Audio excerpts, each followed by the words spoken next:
గారు సాధారణంగా విజనరీ. అది ఆయన జనానికి సంబంధించిన విజనే కాకుండా పార్టీ విజన్ కూడా ఉంటుంది.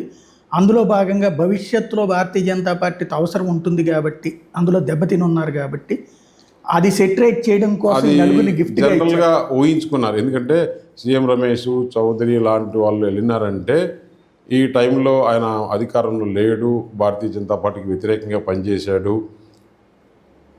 కాబట్టి ఆ విధంగా చేసింటారు అనేది న్యాచురల్గా ఎవరన్నా అని అనుకుంటారు, కానీ అది కరెక్ట్ కాదు.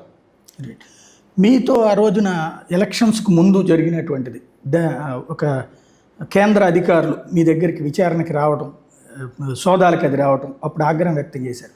ఏంటి అసలు ఆ ఎపిసోడ్ అక్కడితోనే క్లోజ్ అయిపోయింది? అంటే యాక్చువల్గా జనరల్గా ఫస్ట్ వాళ్ళు రావడము, నేను ఢిల్లీలో ఉన్నాను ఆ రోజు, హైదరాబాద్లో ఇంటికి వచ్చారు. ఇంటికి వచ్చినప్పుడు మా మిస్సెస్ పేరుతో నోటీస్ తీసుకొని వచ్చారు. ఏ శాఖది? ఏషా డిపార్ట్మెంట్ ఏది? డిపార్ట్మెంట్ వచ్చింది only IT, income tax search department, Hyderabad వాళ్ళే. వాళ్ళు వచ్చినప్పుడు